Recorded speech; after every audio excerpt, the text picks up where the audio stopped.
Could this be the best small gimbal in 2022?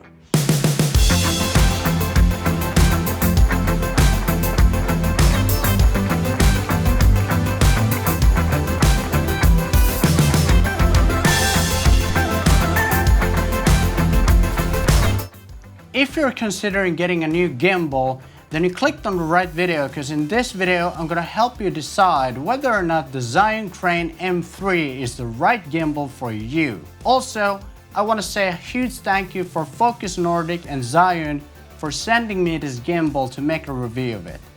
Thank you. So for buying this gimbal, there are three different options. The first one is just the standard kit, which includes just the gimbal and the tripod only.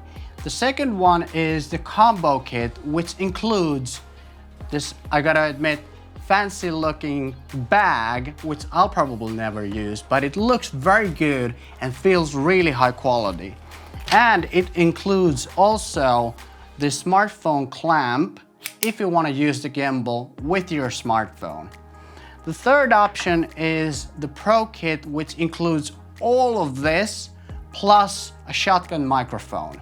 Honestly, most small gimbals that I've used have felt kind of like toys and not high quality at all.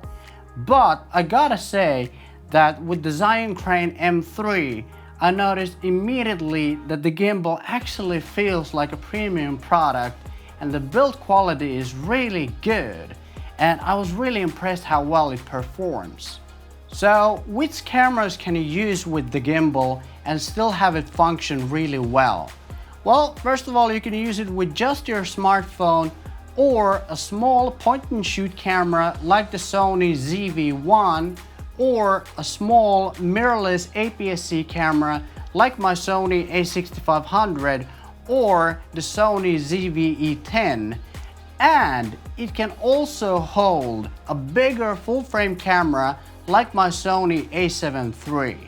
I gotta say, I'm really impressed how well this gimbal handles both my Sony A6500 and my bigger, bulkier and heavier full-frame Sony A7 III camera.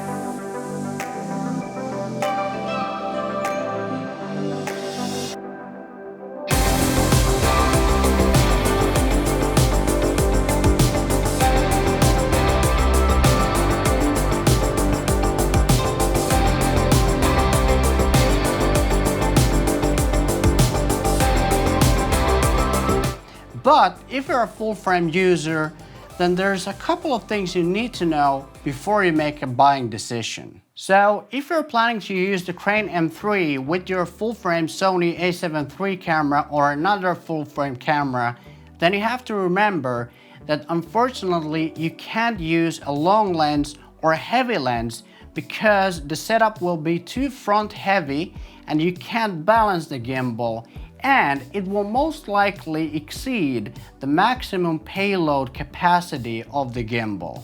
And this limits your lens choices quite a lot, which in my opinion kind of defeats the purpose of having a full-frame camera in the first place. Also, when I filmed some example footage with the Crane M3 and the Sony A7 III with a slightly bigger lens, I had to remove the eyepiece of the viewfinder to give more range for the camera to move without the camera hitting the gimbal constantly. And it definitely helped, but it still didn't work perfectly. Another great practical feature about the gimbal is the quick release plate, which enables you to remove the camera from the gimbal very quickly when you want to grab some handheld shots very quickly. And then it's very simple to attach the gimbal, the camera, back to the gimbal without having to rebalance the gimbal unless you've changed something. The Crane M3 also has this LED light in front of the gimbal, which you can make brighter or dimmer, and you can also change the color temperature depending on the situation. And it also has a USB-C port for charging the battery. And according to the spec sheet, the runtime of the battery is 8 hours, but I'm guessing that in real life use, it's a lot less than 6 hours. However, in my own personal use, I never ran out of battery with the Crane M3, so that's not a problem for me. I just love the fact that the touchscreen works really well and the menus are very simple. It's very easy to check the balance of your gimbal and to see which part of the gimbals might be a bit off balance and then do corrections accordingly. Also, it's very easy to change the different filming modes from the touchscreen on the fly. The Crane M3 basically has all of the same follow modes as most of the bigger, more expensive gimbals. In fact, so many modes that I'm gonna have to check my notes in order to remember all of them. So it's got the follow mode, pan follow mode, the lock mode, the go mode, vortex, and portrait mode. The calibration of the gimbal is also super easy. You can just use the touchscreen and the menu to auto calibrate your gimbal. You can also connect the camera to the gimbal with the included cables, which enables you to control the camera from the gimbal. So, what are my final thoughts about the Zhiyun Crane M3? Well, first of all, the Pro Kit definitely isn't worth it.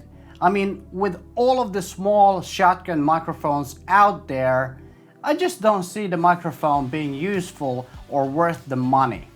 I personally recommend the standard kit unless you're gonna use it with your smartphone. Then the combo kit is useful because you're gonna get the smartphone clamp and you can use it with your smartphone. Priced at $369 US, the standard kit is a great choice for you if you've got a small camera like a point and shoot camera or an APS-C camera like the Sony A7III or the Sony ZV-E10, and you want a small gimbal that fits in your camera bag and works really well. Then it's a great choice for you. However, if you've got a bigger full-frame camera like the Sony A7III, then I don't recommend this gimbal for you because, like I said before, you can't use longer or bigger lenses, and that kind of defeats the purpose of having a full-frame camera because it limits your lens choices so much. If you enjoyed this video and found it helpful, then I highly recommend that you watch either one of these videos somewhere here on the screen because I think you're gonna find it helpful as well. Okay, thanks for watching and I'll see you again in the next video. Take care.